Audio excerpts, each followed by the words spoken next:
Well, I don't know what's causing that, which means I'm going to have to look at the QRH and see if it even covers it. It may not even cover it for all I know.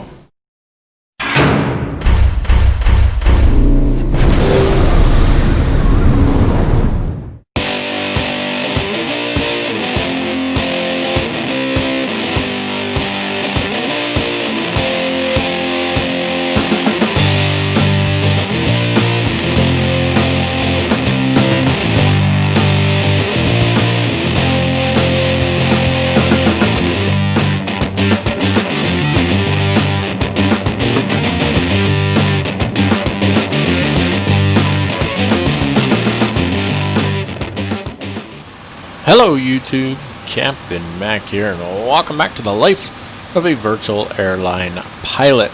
You may recall on our last flight we flew into Joslin Magic Valley Airport, and today we're going to be flying from there out to Billings Logan International in Montana. So it's going to be KTWF to KBIL as we continue our series in Season 4 here, flying the 737 around the United States, and I'm having a good time with this. I hope that you guys are too.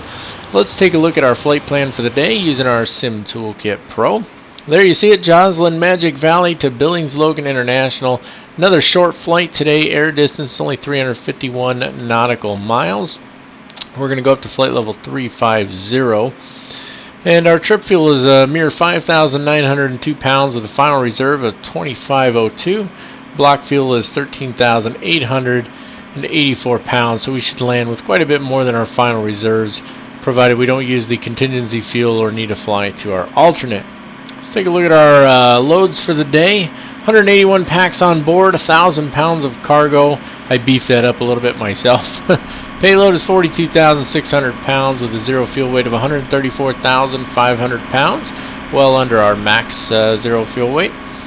And takeoff weight is 147,900 pounds and landing weight of 142,000, give or take a little bit, all well under our maximum weights. Taking a look at our charts and maps here really quick. There's the route for the day. As you can see, it's another short one, just like the last one was really short as well. I think the next one might be too, but I didn't really pay that much attention, to be honest with you. There's our alternate KSHR. Taking it up to 350, which is probably this guy. Yeah, this is close. We're going to get 340. Looks like it's going to be tailwinds the whole way. So that'll be nice. That'll work out nicely for us. So we can scratch that off there and take a real quick look at our weather here. We're looking at wind is variable at 4 knots, 10 statute miles visibility. Sky is clear. Altimeter 3010. So there you have it. What do you say we climb up in the flight deck and get to work? Alrighty folks, and welcome aboard Delta Airlines Flight 3115 service to Billings. As far as our flight planning and dispatch, we've already taken care of all of that. The flight plan is obtained and filed, passenger cargo weights are set, fuel is calculated, ordered, and it's in the tanks. We've taken a quick look at our weather briefing. We've got our charts ready for use. Everything is good to go, and so let's jump into our cockpit acceptance checklist. First of all, parking brake needs to be set. That's down here. There we go. Parking brake is set. Battery is on. That's up top here. It's going to be on anyway because we're on ground power right now, as you can see. Electric hydraulic pumps need to be off. Landing gear lever is down. Start levers are cut off. Overhead fuel valve lights are illuminated. Ground power is on. This one I missed last time. Fire warning systems tested. So left click, you get the lights. Right click, you get the lights and the bells. Left click, you get green. Right click, you get green, and you're good to go. Emergency exits need to be armed. Now this is just arming the lights. Somebody clarified that for me in one of the comments. I appreciate it. Signs need to come on. Let the passengers know to sit their booties down and buckle up. Let's see. Recirc fans need to be to auto. That's these two up here, and they are. Engine bleeds should be off. They're always on in this condition for some reason. And passenger boarding has already commenced, and it takes care of our cockpit acceptance checklist. Alright, pressing on then, we want to test our lights really quick first and foremost. Right click, and then if you hold the button down and move your mouse off, it leaves all the lights on for you. You just want to make sure they're all working They should be either illuminated or blinking. And there's a lot of lights. Does that make you dizzy? It might. Alright, let's go ahead and turn that off right now. Let's jump into our overhead panel setup here. Yaw damper is supposed to come on, but it won't until we have hydraulics up and running. Fuel pumps, they're off right now. Cabin utility and IFE passenger switches both on. That's these two here, which they are. Equipment cooling is normal and lights off. Window heat needs to come on. Let's test it first. So left click, that tests the lights, and then right click tests the overheat, and they're all good. Turn all four on. Probe heat's going to stay off for now. Anti-ice is going to stay off as well. System A and B switches on for the hydraulics, and both of these two lights should go off here. Let's see. Left and right packs should both be on auto. That's these two here. Could have done that before too. Isolation valve is in the open position, which is all the way down, and it is. Pressurization panel, we're going to go up to 350. That's way too high there. There we go, 350, and then now I just looked at it, but I got to look again. It's 3662 is the altitude in Billings, so we'll put it at 3650. There we go. That takes care of that. We'll put that back on the proper page. And that takes care of flight altitude, landing altitude, exterior lighting as required. It's good to go. On our last flight we used the left ignition, so this one we're going to use the right ignition. And that takes care of your overhead panel setup. Alrighty folks, we're moving right along here. Let's take care of the alignment of the IRS by going all the way up to the upper overhead panel. Right click each of these twice. Wait for the light to switch over to the align position, then left click them to align, and they'll start the alignment process, and we can jump down here and dive right into the FMC setup. So we want to make sure we have the proper model, engine rating, and so on. Big thing here is going to be your AIRAC cycle. Make sure that's up to date. Go to position initialization, put in our reference airport, which is KTWF. There we go. And we're looking at 4228 and 11429. 4229, 11429. I know it's going to be close, even though we were 4228. It's 4228.9, as you can see. So the idea there is just to make sure that it's relatively close. You only make that mistake once, folks, and I made that mistake with the Milviz King Air 350, where I didn't check to make sure that what I was putting in there as our reference position was close or correct, and we ended up 1,200 miles adrift, if you will. So there you have it. IRS position is set, and so now the alignment will continue. We're going to do a company route here again, so it's KTWF. Oh, it's already in there. I keep forgetting that it puts it in there for me because I put the reference airport in there. It's going to be to KBIL. Put that in there real quick. And there we go, we have it, and the flight number is 3115. Hello. DAL 311 and 5. Activate and execute. Now for our departure, even though we're technically not scheduled for departure, there's only one going out of KTWF, and we are going to take it. And I believe we're taking a runway 26. Let me just double check that over here. Yeah, I think runway 26 is the plan. The wind is variable at 4, so runway 26 should work just fine. And then looking at the departure itself, we're going to transition like all the way over at Mirth, which is going to make this kind of cool actually, and you'll see why here in a few minutes. So runway 26 transition at Mirth, execute that. And go to our legs page, and you'll see there's an intersection, then there's Snako. And then these are some added waypoints that don't actually show up on the departure chart. But if you recall flying in, I believe it was flying into here, we did a DME arc on the way in, and we're going to do a DME arc on the way out. And so on the DME arc, you've got your, and what is this? I don't even know how you say that. But anyway, that's what those are, and we'll take a closer look at that when we do our taxi and departure briefings. Okay, moving along here. Performance initialization, 0 fuel weight. What did we say it was? 134.5 is what we said it was. Reserves are going to be 2.5. There we go. Cost index is going to be 85, even though that's not what the plan calls for. Cruise altitude is going to be flight level 350. Put that in there. And then just checking. So we've got a short runway as well. We'll execute that. It's 8,700 feet.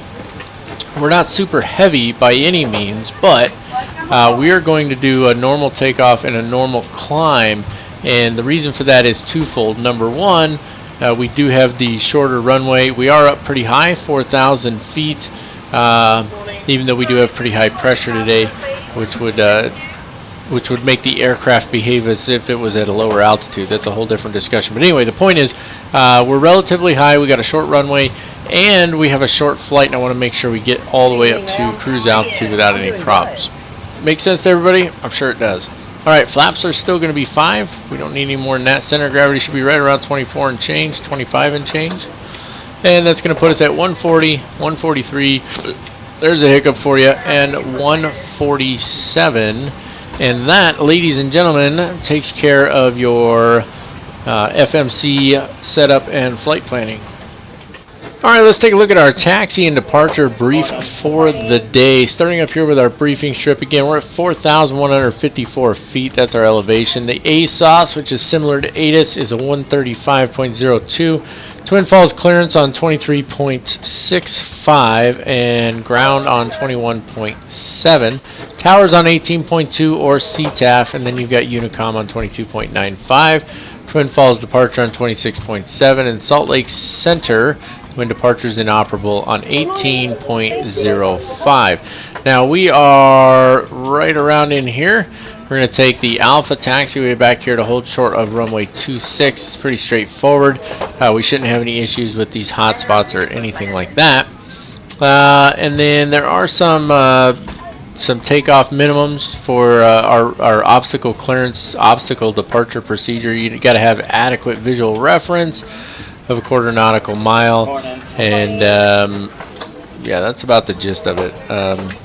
I didn't really read through this very much because it's a simulator, to be honest with you, but it's pretty straightforward stuff anyway. It's you got some obstacle clearance. Does it list the obstacles? Usually it lists them. That's runway 8, runway 26, departing on the TWF VOR 240 degree clockwise to 080, climb on course, all others climb heading 258 to 6,000. It's not actually telling us what the obstacles are. It's just saying that there's an obstacle departure procedure. So that's a little strange to me. Maybe somebody who knows better than me can explain that, but it looks to me like it's pretty straightforward stuff, right? Yeah, okay. So moving on, let's take a look at our departure procedure. We got the same frequencies up top. As you can see, it is a DME arc. So the waypoints on here, Ur and Exuvi and Oigs, I have no idea what those are.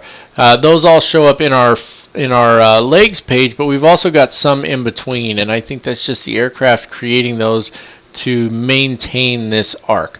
So it's runway 26 for us, so it's this away here, and then it looks like it's an immediate left turn. Let's zoom it in a little bit. Immediate left turn to 258. That's kind of weird. Do they have a narrative on that? Requires takeoff minimums. We've got all that. Here's our obstacles here. For runway 26, I don't see anything. I see runway 30, runway 12, but I don't see really a narrative here, right? So it just gives you your obstacles and your minimums and all of that. But it looks to me like we're making an immediate left to 258 and then intercept this 255 degree radial outbound from the TWF VOR out here to Snako, which is 10 nautical miles out, and then it's a left turn onto the DME arc out around to this one. I'm not even going to say them anymore. This one, this one, this one, this one, and then we're on course from there, and that works out because that's the direction we're heading anyway, if I'm not mistaken, although I've been known to be mistaken from time to time. You know what we can do, actually, is we can, there's a way to overlay this on, which one is it? No. How do you do that? I forget how. Let's see. Let's zoom in here, and then let's go to our departures, Snake 03, Transition. It's at mirth. Oh, it wants us to change it. I don't want to do that. Ah, I forgot how to do it now. That's no good. I want to show you guys this real quick. That's to open the charts list, and then show overview. No, I can't find it all of a sudden. Now I feel kind of foolish because it's really cool actually when you overlay it right onto the flight plan right here. That's what I want to do. Show visual overview. Well, that kind of does it right there. So anyway, that takes us on course, as you can see. But I really wanted to lay the departure procedure over there, and for some reason I can't seem to do that all of a sudden. So I don't know, guys. I apologize for that. I've done it before and I've shown it to you guys, but at this point, I mean, we're pretty much just dragging on, right? Let's see if I click that. Add to route. No, I don't want to do that either. Display chart. This chart is not geo-referenced. It does not support overlay or moving maps. That's why I couldn't do it. Okay, I don't feel quite as foolish now. So either way, there you have it. That's our departure and our taxi, and I've talked long enough. Okay, so moving on here, now that we've drugged that out forever, let's take a look at our main panel setup, and we could pretty much just kind of jump right through some of this stuff. Flight director's got to come on. On the departure procedure chart, I did not happen to see anything that said there was a maximum altitude, so I'm going to just take this right up to 350. Come on, that's too high, of course. There we go, 350. Arm the auto throttles. We're looking at 147 plus 5 is 152. There we go, 152, and runway heading was 258. So we'll put that in there. Yeah, it kind of doesn't make sense when you think about it. Should have gone the other way. That initial turn, there is no initial turn. The way it's laid out on there, that's got to be for something. That's got to be something else. I don't know. Anyway, 258. There we go, 258 on there. We don't need anything in the course. What else do we need? We need to do our barrel reference. Let me just double check it here. It should be 3008. Let's put that in there real quick. High pressure. Okay, there we go, 3008. And let's take a look at the checklist. Minimums are fine. Flight path vector as desired. Altimeter is set to local. Mode selector is on map. Center switch as desired. Range selector as desired. We don't need the course. Flight directors are on. Auto throttles are set or armed. And MCP speed is set to V2 plus 5. Heading is set to runway heading. Altitude is set for initial clearance. Autopilots are off. No flags on the PFD. Auto brake needs to go to RTO. And engine instruments are good. And that takes us down here to our comms. Let's go down here and set our transponder code. You know what it's going to be. 2336 for now. And let's do the test. We can see that the test is taking place. Speed brake is down. Thrust levers are at idle. Engine start levers are cut off. And stabilizer trim is set. And that completes our main panel setup. Alright, we've got our A cars up and running. Let's get our APU up and running as well. 1 and 2. And while that's starting up, let's get these doors closed. Go over to FS Actions, Doors, Close, Close. Next page, Close and Close. And then we can put this on the ground connections page for the moment. And let's jump up top. And we are obviously on our pushback and start checklist. Passenger boarding is completed. Doors are closed and locked. We have clearance for push. Throttles are idle. Start levers are off. Packs need to go off. Right click those two there. APU is coming up. It'll be running here momentarily. Fuel pumps need to all come on. 3 and 4. Probe heat does not go on yet, correct? No, it does not. Anti-collision light goes on though. I had probe heat on the brain for some reason. Parking brake, everything else is for pushback itself. Let's just let the APU finish here. It should just be another second. There we go. Send the power out from the APU. Come down here. We can disconnect. Let's go ahead and request our pushback at this point. Prepare for pushback and departure. Yes, we want to request pushback. We can disconnect, and remove. And we can put this on the legs page. There we go. That looks good. That parking brake is still set. And did we miss anything? We're ready for pushback. Does not look like we missed anything, which is fantastic. So I do need to get my my chair settled in a proper position here. That always helps when you're trying to fly, right? Getting your seat set properly. Locking gear. Alright, we've done this a bunch of times here recently. Well, I have anyway. So we're going to click the start switch on number 2 over to ground start. We're going to watch the N2 come up down here. As soon as we hit 25 on the N2, we'll come down here, we'll introduce fuel. I did create a quick edit pushback, so that should give us that option here momentarily. There it is. Use autosave quick edit pushback. Departure check completed. Bypass pin inserted. Release parking brakes. Commencing push. All engines clear. Start at will. Just double checking ACARS, making sure it's running, which it is. So we're good on that. So we'll come up here, starting with engine number 2. Left click to ground. Watch the N2 start coming up there. You can see the start valve is open. There's the N2 coming up. Again, we're looking for 25 on that.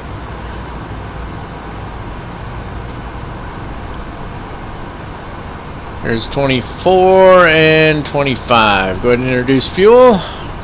You'll see the fuel flow will start to come up. There it goes. Then the exhaust gas temperature starting to come up, and then the N1 will follow that. There we go. Low oil pressure light goes out. Now it may look strange that we're pushing back the way we are. It's just the way that the ramp is set up. So we actually have to pull out this way here, I believe. Did I get it wrong? Maybe I did. Yeah, because that's the runway there. So I guess I just have to flip a UE, huh? Oopsie. My bad. That's alright though. We'll just use this big wide open space here to turn around. How's that sound? Set parking brakes. Alright, set the parking brake here. That was my bad. I set up the pushback wrong. For good engine start. Okay, the start selector is switched off. Let's go ahead and start engine number 1. The engine's stabilized as well. Same thing, waiting for the N2 to come up to 25.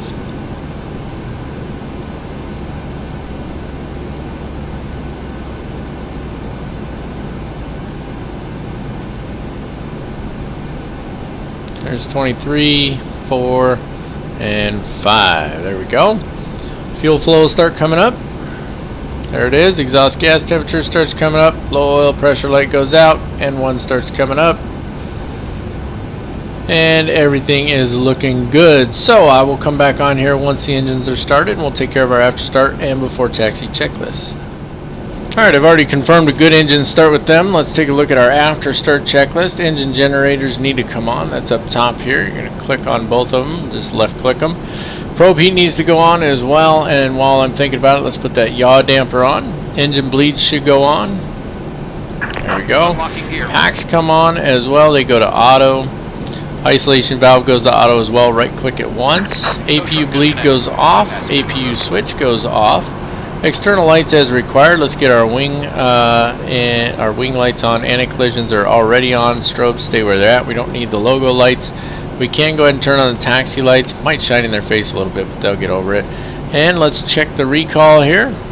I keep going too far down with my mouse and it shows that little toolbar or whatever. I don't know why the master caution's coming on. Maybe because the flaps aren't set. That's interesting. Anyway, flaps to 5. That's 3 notches. What else? That's everything. Ground crew is clear. Let's just wait for the flaps to come in. Still not sure why the master caution light is coming on. What's missing here? Is there something up top we missed? Zone temperature. Hey, what's going on here? We do have service-based failures turned on. So we could have a legit, let's see, ram doors full open. Let's cycle them maybe. Don't have any overheating going on.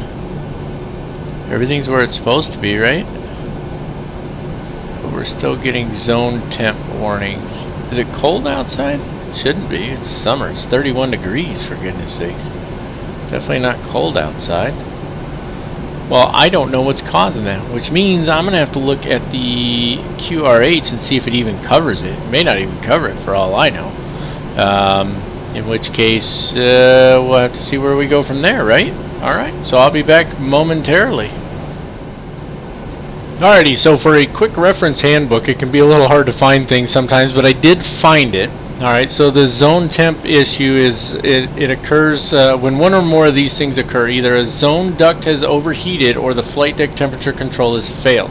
So, step number 1, we're going to jump up top here, and for the affected cabin it says to select a cooler temperature. So that's both the control cabin and the aft cabin.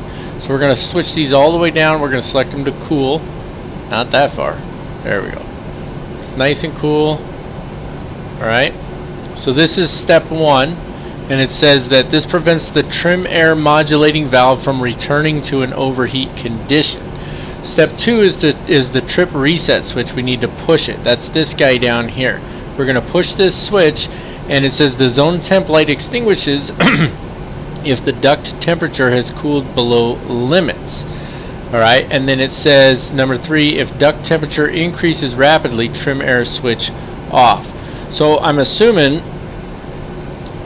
let me get to a view you can see it nice and clear here. Alright, so this is the duct pressure. It doesn't, where's our temperature? Here it is. This is our duct temperature here, right? So if that increases rapidly, then we're going to turn this switch off, right? So let's trip the reset. Okay, and they went off. So if they don't come back on and it's not increasing rapidly, that's what number 3, it says if duct temperature increases rapidly, trim air switch off. It's not increasing rapidly, it's not increasing at all, so I think we're good to go.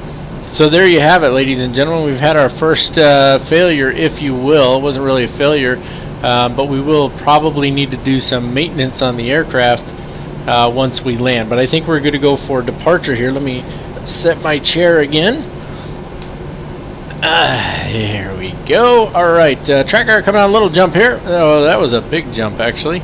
Alright, that looks pretty good there. Everything else is good to go. One more time, let's just go over our after start checklist to make sure we didn't miss anything because we had that. Engine generators are on. Probe heat is, it says on and tested, and it is. It's on. Anti-ice as required. We don't need it. Engine bleeds are on. Packs are on auto. Are they still on auto? Let's double check. Packs are on auto. Okay, good. Isolation valve is on auto as well. APU bleed is off. APU switch is off. External lights as required. Master caution light off. Now let's see if that master caution comes back. We hit the recall and it doesn't come back. So there you go. That was our master caution. So tracker coming back on. Little jump. Big jump. There we go. Brakes coming off. And I'm going to flip a UE here, and then once we get holding short of the runway there, we'll come back on, and we'll take care of our before takeoff procedures and checklists. Alright, well that definitely added something a little different to this flight. I like when stuff like that happens, as long as I don't crash the airplane into a mountain. We get to learn something new from it, and that's always pretty cool. So even though it was a minor issue, it was neat to learn that because I had no idea. I mean, I've seen that switch up there 100 times. You know, I see this this trip reset all the time, and I never thought anything of it, but there it is, right? So anyway, let's take a look at our before takeoff checklist here. Master caution light is off now. Check the recall. Flight controls have been checked. Flaps are set. Trim is checked and set. Now I know you guys didn't see me do that, but it is set. If it'll show it here. There we go, 4.71, and that's what it's, I think it's saying 4.70 on there now, but 4.71 is what we're going to stick with. Flight directors are on, 1 and 2. Takeoff briefing is complete. Takeoff clearance is obtained, which means we can pull out on the runway here. Let's get to a proper view. Track R coming on, a little jump. There we go. Let's get a little bit of thrust coming in here, and let's get these lights on. Get that strobe light. Come on. There we go. That dinging in the background is something to do with ACARS. I'm not really sure what it is that's causing it to do that, but it's really freaking annoying, to be honest with you. Alright, anyway, I was just looking at it. There was like a little message on there or something. Well, it wasn't a message. I was looking at the text feed out. Okay, so we got our lights on. Did we miss anything? Let's get lined up and then we'll double check. I don't think we did though. As we're turning here, let me just take a peek. Oh, transponder, we did. Whoop, I turned it in way too tight there. And with a short runway too. Alright, bring her a nice gentle stop here real quick. We do need to do a couple more things. And including starting the clock, for goodness sake, since I always forget. Let's get the TCAS turned on here. There we go, TCAS on. Press the traffic button on here. I'm going to be on terrain on my side. I'm going to put the first officer on weather. We shouldn't have any weather issues anyway. Did the weather come on? Yes, it did. Fantastic. There's a hiccup there for you too. Okay, let's get this thing going. Look at, we got the terrain right here. It's not really that high, but right now it's above us. And so that's why we have yellow there. Alright, let's get those up around, that's 60 there. Let's get them around 50%. Let them stabilize a little bit. And thrust ref.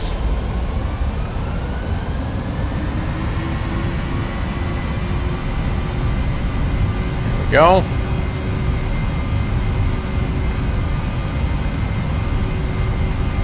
And airspeed is alive.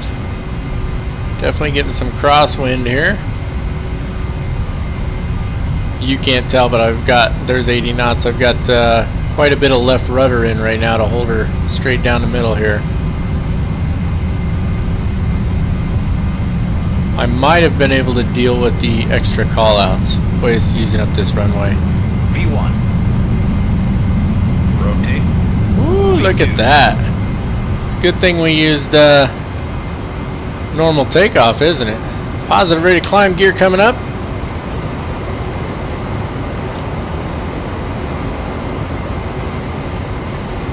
Nice. Just something about flying, isn't there? It's a lot of fun in real life too. If you love flight sim and you've never had a chance to fly a small plane in real life, I'm telling you, go check it out. It's worth it. Even if you just do an introductory flight, being at the controls of an aircraft and just looking out that side window like that, you know, and looking ahead, and it's just different than riding in the back of an airplane. It really is. It's a lot of fun.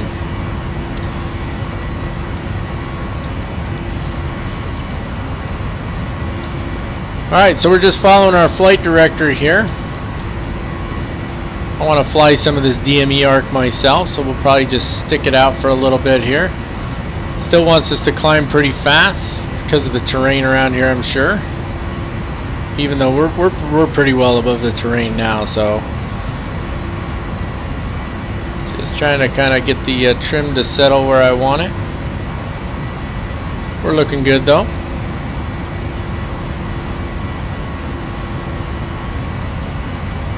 Alright, coming up on 8,000 feet already.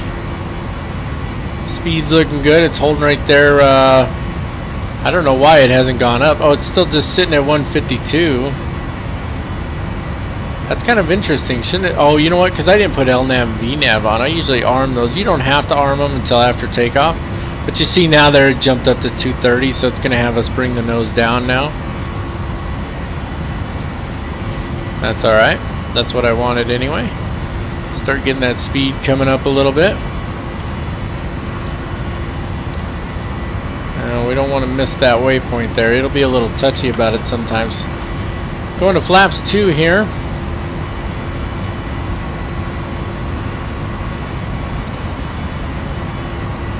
Looking good. Following the flight director. There's the turn. Flaps 1 as we start our turn here. Make sure the nose doesn't dive on us. Wants it down a little more. That's understandable. The aircraft wants to get up on, get the speed up, right? But we're doing good. I'm liking where we're at right now. So we're going to fly this arc around here. Flaps coming all the way up now.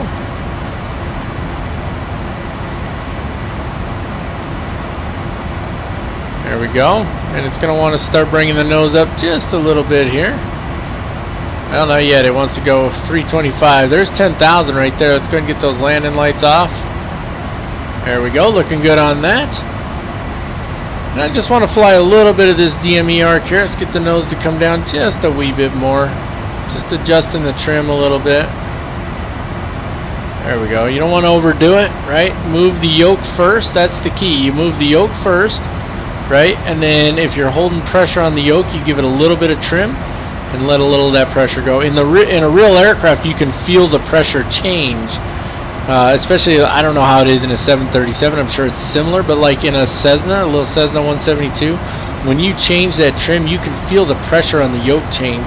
And so it's really easy to just follow that pressure release until the aircraft is trimmed nicely. It's a lot easier.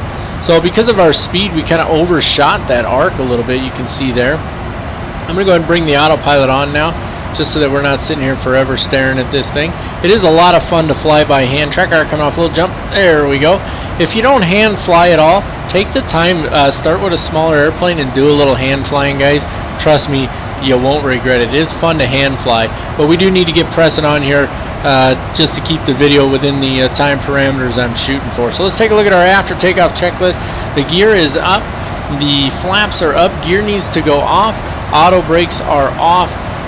Engine, you know what? I forgot those engine start selectors again. How do I keep overlooking those? I'm gonna like highlight them here. There they are right there. Yeah. So I need to like, I'm gonna put a huge star because I like the last 3 flights I forgot these. So I'm putting a huge mark right next to it so that hopefully I won't overlook it on the next one. So my apologies for that. But anyway, that takes care of everything for our after takeoff checklist, and that means, ladies and gentlemen, that's right, you guessed it.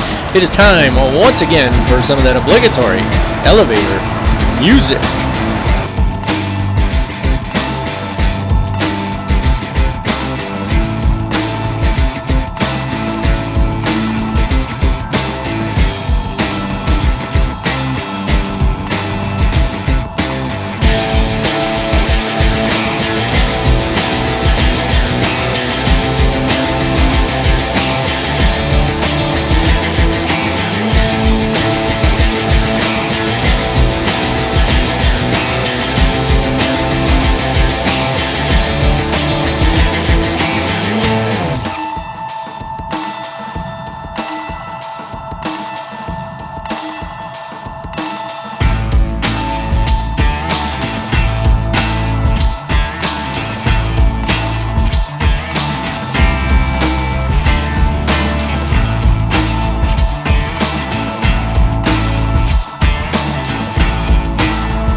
Alrighty folks, we'll be on top of descent here before you know it, and as always we got a little bit of housekeeping to take care of. Let's jump down here. We've already put in the arrival and the approach. We're 100 nautical miles from top descent right now. Let's take a look at our initial reference. So our runway is 10,000 feet long, so we can go with the flaps 30, landing at 148. It'll probably be 147 by the time we get there. That is the proper ILS frequency, I do believe. Let me double check. Yes, it is. So we'll make sure we put that in the radios here in a couple of minutes.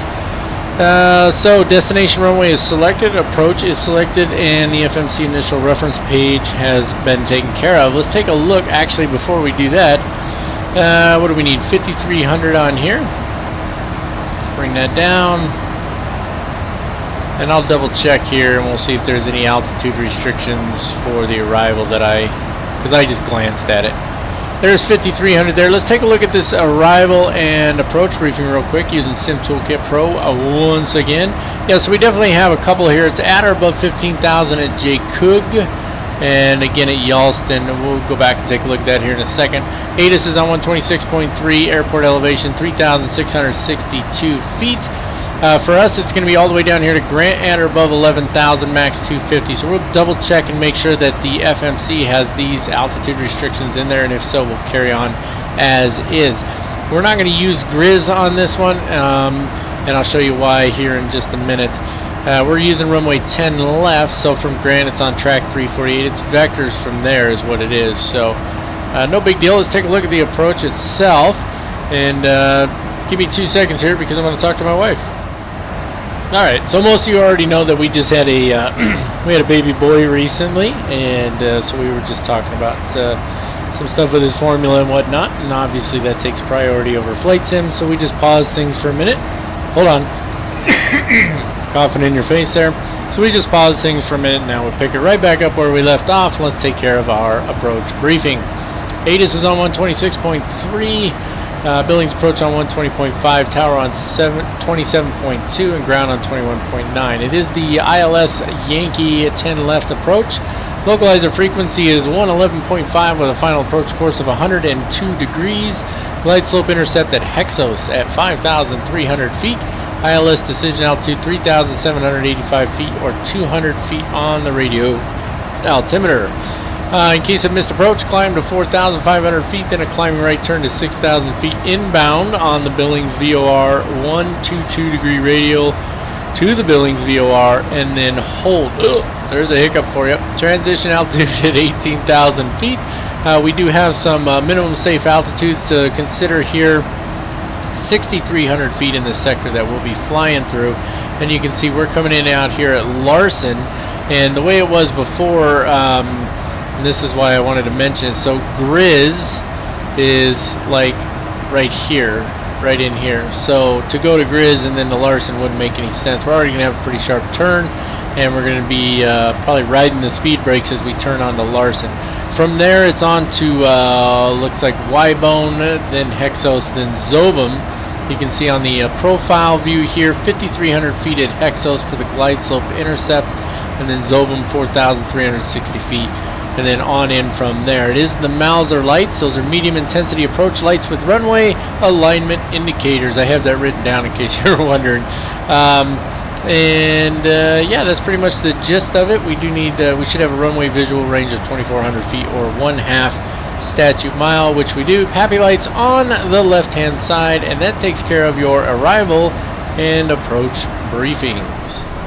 Alrighty folks, we're about 10 nautical miles from Larson here, just hitting 10,000 feet, so let's get those landing lights on real quick, and let's start taking a look at our approach checklist. The approach is selected and briefed. The nav radios are not set yet. Let's do those real quick. That's 111.50. Put that on both of them. There we go. And then for the missed approach, it uses the Billings VOR, which is 114.5. So let's put that as our backup or our standby. 114.50. There we go. We got that on standby. So now the nav radios are set. And we're going to be making the turn here shortly, so let's get through this here. Approach intercept speed, I'm not worried about that. Landing lights are on. Let's go ahead and bring in that first setting of flaps there. We can do that at 240 knots. That'll help slow us down a little bit as well. Let's arm the spoilers. Auto brake, we're not going to be needing it. Engine start selectors go to continuous. And everything else... oh, did I miss something? Nope, everything else is just flaps and gear. Let's get the proper view here. Track arc coming on a little jump. There we go. I turned the terrain mode off because, as you can see, it's pretty flat over here. And we're going to be heading that way there. You can see it's a pretty sharp turn for us too, so we're going to engage the localizer switch as we make the turn here. And I think that will... that'll be helpful for us. Because it looks like it wants to go past. You see that there? How it wants to go past where the extended runway center line is. So come around the corner just a little bit here. Get to where it's not such a steep intercept. It'll probably grab it right now. How realistic that is, I don't know. But I just don't want it to be too steep. So let's go ahead and let's engage it now. Maybe, maybe not. This keeps happening. This keeps happening. We've got 111.5, 111.5. Let's just try the approach switch then. So that grabbed a back course and the glide path. That's interesting. That's very interesting. Maybe we're too high? I don't know. I don't know, but let's take this down to 4360. So let's take it down to 4300. We can always hand fly it here once we get a little closer. It's easy enough. Let's bring in the next setting of flaps here, and we want our speed to be what do we say? It's 140. I told you to come down by 1. 148 plus 3 is going to be 153. That's interesting that it keeps doing that to me. Huh. Alright, well, it is what it is. Let's go ahead and bring in the next setting of flaps here. Oh, it turned... Why'd the autopilot kick off? That was interesting. Guess we're hand flying now, huh? Alright, let's bring the speed down. Bring in the next setting of flaps here. Come on. There we go. And let's put this on the approach mode, I guess. I don't know how much that's going to help us. I think this is our runway here. But without, see, I don't have any glide slope indicator or anything. I've got the frequency right. Yeah, it's this one here. Okay. What did we say? 153? We're descending too fast. Well, no, we're still a little high, I think, still, so. What is going on with my flaps here? Flaps are going up instead of down. Flaps down. Alright. We'll get her in there. We'll get her in there. Alright, let's go gear down. Next setting of flaps coming in. It looks like... I gotta scratch my leg. That's what it looks like. It looks like we're on glide path here. So we're a little to the left, as you can see. Next setting of flaps coming in.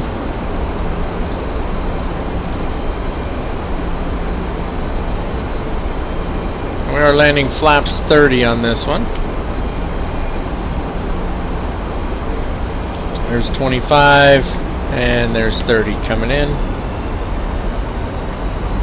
Let the auto throttle do its thing here. I don't know if the auto throttle's cut out on this one at 20 feet like they do in the 777 or the 747. I've never tried it. I don't think I'm going to try it now. I think it'd be better to try it when I'm not recording a video or doing a flight for Mac Air. It's probably better to try it out when I'm just doing a little practice, a little training, right? I got this itch on my leg. It's driving me nuts, guys.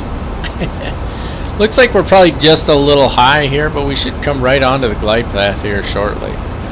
So it's not hard to hand fly this plane. The big thing is watching your altitude. It likes to drop on you sometimes, you know. Let's go and take that auto throttle off here. Looking good. Boy, that wind is something else, huh? 13 knots. Alright, let's get her set up to crab a little here. It's gusty a little bit too. We're alright though. 1,000. There we go. Yeah, we're a little high here. Speed's looking pretty good. Just need to get her to get that nose to come down a little bit more. She's coming down though. Oh, a little chop there, huh? I better turn off that AI traffic. There we go. Still just a little high, but not bad, and we're coming down nicely here. There we go. We don't want to come down too fast though. You gotta watch it. 400. All right, let's listen to the call outs here.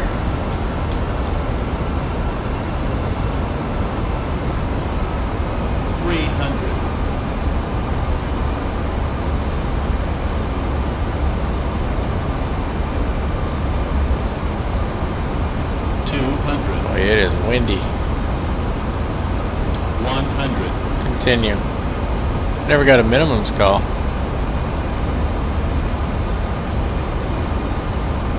50, 40, 30, 20, 10. Oh, don't float, don't float, don't float. That floated bad. Look at that. Holy cow. Ha! It was smooth as silk, but wow, I floated that sucker bad. That was all me too. That was all me. I just didn't want to slam it into the runway. Let's do a little manual braking here. Take the reverse back out. That was all me, guys. That was a terrible job on my part. I got a little high, and so I increased the rate of descent a little bit, and then it was too fast. You could hear the cadence, you know, the 50, 40, you know, it's just too fast, right? So I started pulling, you know, flaring it a little bit early. At 20 feet I cut the throttles, and usually you cut the throttles at 10 feet, but I was already kind of flaring a little bit. So as soon as I hit that ground effect, that was it, game over. And after that, it tried to climb a little. Well, you guys saw it. Just that was not. It was smooth, but it was not a good landing. Not a good landing at all. But yeah, you can't win them all, right? Come on, get up there. We'll lead those on. Start that guy. Turn those guys to off. And let's get the flight directors off. Auto throttle's already off. We didn't use auto brakes. Let's get the spoilers back where they go. Let's get the flaps coming all the way up here. Come on, there we go. Track arc coming off. Little jump. There it is. Let's take care of this after landing checklist really quick. Speed brake lever is up. Flaps are up. Did it just give me an altitude notification? That's interesting. Let's see. Probe heat can go off. That's all the way up top here. Those two right there. Engine start switches are both off. Landing lights are off. Taxi lights as required. Strobe lights can come off as well. Click that one twice. Flight directors are off. Transponder goes to standby. And the APU has been started. And that means I will see you ladies and gentlemen here momentarily once we get to a gate. Alrighty guys, we're pulling into the gate here. You can see we've got a marshaller up on a stand there. See how that works out for us. I've already got the taxi lights off. I'm a nice guy like that.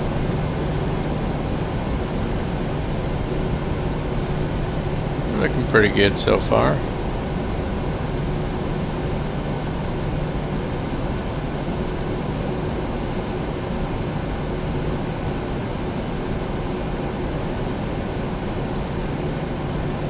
That's good enough. 1.0 and 0.0. I can live with that. Let's get the parking brake on.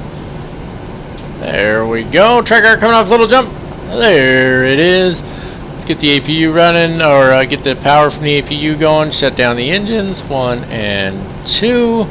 There we go. Yeah, I just cut them off, lady. Chill. Jeez. Alright, let's get these packs unloading. You and I both know that they are not going to control that jetway. I bet you money. Operate jetways, no dice, right? Yeah. I'm starting to really have a problem with GSX here. Okay, anyway, moving on. Let's go down here and go to FS Actions, Doors, open them both. Next page, open them both. And go to ground connections, set those, connect that. And let's take a look at this shutdown and secure checklist. The brakes are on, start levers are cut off, ground power, we can turn that on real quick, turn the ground power on, and APU can go off. There we go. Doors and stairs sort of open. Fuel pumps all go off, and you just stay up here for a minute. Fuel pumps off. IFE passenger and the cab utility switches off. Signs can go off as well. They probably want to get out of their seats. They're not even offloading because of stupid GSX. So let's, you know what? I'm not even going to mess with it. I'm not messing with it. Window heat can go off. What else? Electric hydraulics can go off. Those are the two in the middle here. All bleeds off. Isolation valve closed. Right click it to close it. Recirc fans stay on auto. External lighting goes off. Anti-collision and wing lights can go off. Emergency exit lights can go off as well. Oh, that was the wrong way. You gotta right click it. There we go. And that's gonna wrap it up for this one, ladies and gentlemen. There was actually, you don't know it, but there was a long delay there between leaving the flight deck and coming here because I'm trying to get GSX to do what it's supposed to. And it's just a pain in the butt. So, if you're a developer over there with, who makes GSX again? FS Dream Team, isn't it? Hey, you guys got a great product here, but I really don't like the fact that I can't operate jetways anymore. That's really frustrating. So maybe you could do something about that instead of expecting me to buy the add-on or the version 2 or level 2 or whatever the heck it's called. I don't want to pay money for another product just to be able to do something I was able to do before I had your product. You get where I'm coming from, guys? It'd be great if you'd make a change to that. I'd really appreciate it. I'm sure a lot of other folks would too. Anyway, enough about that. I hope you guys enjoyed the flight. It was a good time. It was a short flight. Good time flying in. I've never flown into Billings before, so it gave me a great excuse to come here, and I like that. If you're enjoying the content, if you like this channel, please go ahead and smash the subscribe button. Trying to get up to 10,000 by the end of the year and do a giveaway. Give the video a thumbs up if you like it.